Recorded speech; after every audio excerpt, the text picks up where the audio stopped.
నమస్తే నాగార్జున గారు. నమస్తే. ఆంధ్రప్రదేశ్‌లో ఎన్నికలు రోజు రోజుకి దగ్గర పడుతున్నాయి. అందరూ నామినేషన్‌లు అనేది వేస్తున్నారు. సో ఏంటంటే అక్కడ టీడీపీ మళ్ళీ ఇంకో సీట్ అనేది మారుస్తున్నారు. చాలా ఒక 5 సీట్లు అనేది మార్చారు. ఎందుకని ఇంత సీరియస్ డెసిషన్ తీసుకుంటున్నారు? అది నష్టమే కదా! అది పార్టీ అభ్యర్థులకి. అంటే రొ టీడీపీ, జనసేన, బీజేపీ 3 కూటమి కట్టిన తర్వాత మొట్టమొదట మనకు తెలుసు చంద్రబాబు నాయుడు గారు అరెస్ట్ అవ్వగానే పవన్ కళ్యాణ్ గారు వెళ్ళి బేషరతుగా ఆయనకి మద్దతు తెలియజేయటం, వాళ్ళిద్దరు కలిసి కూటమి కట్టడం అనేటువంటిది జరిగిపోయింది. వాళ్ళిద్దరు మాత్రమే ఉన్నప్పుడు ఏంటంటే ఇచ్చిపుచ్చుకునే ధోరణితోటి ఇద్దరు కూడా ముందుకెళ్ళారు. అక్కడ ఏ సమస్య రాలేదు. కానీ ఎప్పుడైతే బీజేపీ అనేది సీన్లోకి ఎంటర్ అయిందో మూడో పక్షంగా, ఈ కూటమి అభ్యర్థుల్లో కానీ కూటమి సీట్లు పంపకంలో కానీ ఒక రకమైనటువంటి గందరగోళం స్టార్ట్ అయింది.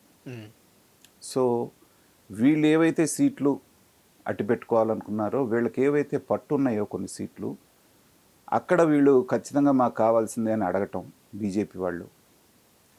దానికి చంద్రబాబు నాయుడు గారికి ఉన్న కారణాల మూలన ఆయన కాదని లేకపోవటం. ఎందుకంటే ఈ ఎలక్షన్స్ అనేటువంటివి జీవన్మరణ సమస్య అన్ని పార్టీలకి, డూ ఆర్ డై.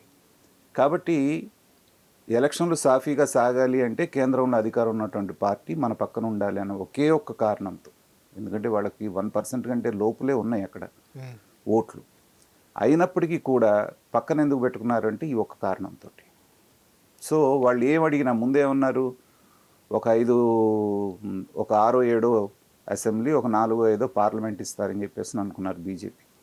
అలాంటిది ఏకంగా వాళ్ళు 6 తీసుకొని పార్లమెంటు, 10 అసెంబ్లీ సీట్లు అనేటప్పుడు జనాలు చాలా ఆశ్చర్యపోయారు. ఎందుకంటే ఇంత పర్సంటేజ్ ఓట్లు ఉన్నటువంటి పవన్ కళ్యాణ్ గారికి ఏమో పాపం 21 సీటు, ఏమీ లేనటువంటి వాళ్ళకి 10 అసెంబ్లీ సీట్లు అనేటప్పటికి ఇది చాలా అన్యాయం. పాపం మళ్ళీ పవన్ కళ్యాణ్ గారు దాంట్లో నుంచి 3 తీసుకున్నారు, ఆయనకు వచ్చిన 24లో నుంచి. అలాంటి సందర్భంలో తప్పని పరిస్థితి అయింది. ఉదాహరణకి అనపర్తి అనే ఒక ఇది ఉంది మన గోదావరి జిల్లా నియోజకవర్గం. అక్కడ నల్లిమిల్లి రామకృష్ణారెడ్డి అని చాలా స్ట్రాంగ్ లీడరు, తెలుగుదేశం తరఫున ఉన్నారు. వీళ్ళకి అసలు క్యాండిడేట్కి అక్కడ సరైనటువంటి క్యాండిడేటే లేదు, కానీ మాకు అది కావాలని తీసుకున్నారు. అది తీసుకోవటంతో ఆయన రామకృష్ణారెడ్డి ఎదురు తిరగటం, చాలా గందరగోళం పరిస్థితులు అక్కడ నేర్కొన్నాయి.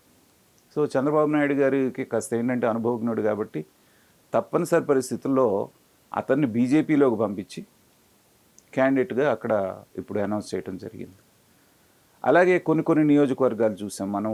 మొదటి నుంచి రఘురామకృష్ణరాజు గారు నర్సాపురం నాది అంటూ వచ్చారు. ఆయన ఏ మాటగా మాట మొట్టమొదట జగన్మోహన్ రెడ్డి అంటే అందరూ భయపడుతున్నప్పుడు బయటకు వచ్చి ఎదిరించినటువంటి వ్యక్తి రఘురామకృష్ణరాజు. అవును. అలాంటి వ్యక్తిని ఖచ్చితంగా అకామిడేట్ చేయాల్సినటువంటి పరిస్థితి చంద్రబాబు నాయుడు గారికి వచ్చింది. అందరూ అనుకున్నది ఏంటంటే చెప్పిన మాట వింటారులే, కనీసం నర్సాపురం సీటు రఘురామకృష్ణరాజుకి ఖాయం అనుకున్న టైంలో వాళ్ళు మెలికి పెట్టారు. సో దాంతో ఏంటంటే తప్పనిసరిగా ఒప్పుకోవాల్సిన పరిస్థితి చంద్రబాబు నాయుడు గారికి రావడంతో అతన్ని తీసుకొచ్చి ఉండి నియోజకవర్గంలో అకామిడేట్ చేయటం. అలాగే బండారు సత్యనారాయణ గారు అని సీనియర్ మోస్ట్ పర్సన్ ఉన్నారు, ఆయనకి మొదట అకామిడేట్ చేయలేకపోయారు, కానీ తర్వాత మార్చి మళ్ళీ చేయాల్సి వచ్చింది. అలాగే ఎంఎస్ రాజు అని చెప్పేస్తూనే ఉన్నాడు, ఆయనకి ఇట్లా 4 5 నియోజకవర్గాల్లో అభ్యర్థులను మార్చాల్సినటువంటి పరిస్థితి వచ్చింది. అయితే ఇక్కడ ఏంటంటే వీళ్ళల్లో ఉన్న గందరగోళాన్ని ఎన్కాష్ చేసుకోవడానికి వైఎస్ఆర్సీపీ చాలా ప్రయత్నం చేసింది. ఎలాగా ఇదంతా కూడా వీళ్ళ కూటమిలో సెట్ అవ్వలేదు, రకరకాలుగా కొట్టుకు తెస్తున్నారు, అది ఇది అని చెప్పేసి 144 సీట్లు తెలుగుదేశానికి ఉంటే ఇబ్బంది వచ్చింది 2-3 చోట్లే.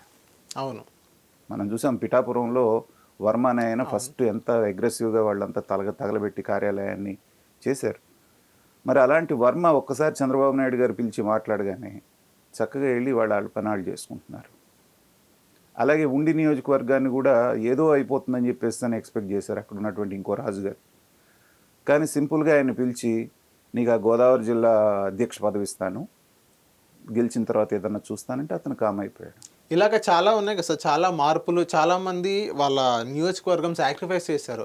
ఎగ్జాంపుల్ మొన్న చెప్పాలంటే దేవినేని ఉమా గారు కూడా కేపీ గారికి ఇవ్వడం జరిగింది. వీళ్ళిద్దరు ఎంత శత్రువు అయినా సరే ఇప్పుడు మొన్న చెయ్యెత్తారు, ఇద్దరు కలిసి పనిచేస్తాం. ఖచ్చితంగా ఇక్కడ ఏమాత్రం కామన్ సెన్స్ ఉన్నటువంటి రాజకీయ నాయకుడైనా ఆలోచించాల్సింది ఏంటంటే ముందు ఎవరి మూలాన వీళ్ళు 5 సంవత్సరాలు నరకయాతన పడ్డారు, ఎవరి మూలాన కార్యకర్తలు ఇబ్బంది పడ్డారు, ఎవరి మీద చాలా కేసులు విపరీతంగా పెట్టించుకున్నారు, ఆ పార్టీ అధికారంలో నుంచి పోయి వీళ్ళ పార్టీ అనేది అధికారంలోకి రావాలి.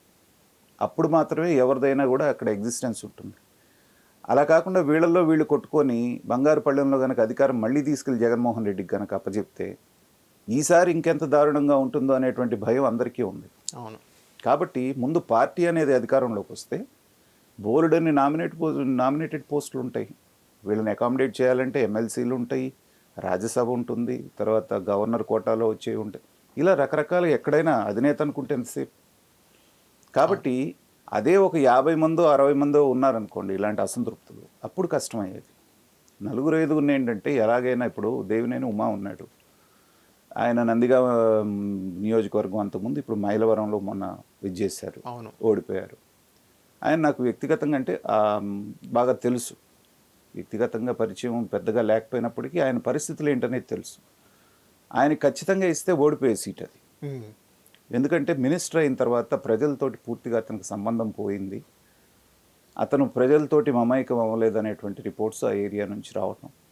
సో సీనియర్ మోస్ట్ అయినంత మాత్రాన్ని ఇచ్చి సీటు పోగొట్టుకునే కంటే గెలిచేటువంటి క్యాండిడేట్ని పెట్టుకొని పార్టీ అధికారంలోకి వచ్చిన తర్వాత ఉమామహేశ్వరరావు నో డౌట్ పోలవరం అట్లా పరుగులెత్తించడంలో చంద్రబాబు నాయుడు గారి ఆలోచన అందిపుచ్చుకొని పోలవరాన్ని అంత స్పీడ్గా తీసుకెళ్లడంలో దేవినేని ఉమా పాత్ర మనం కాదనలేదు.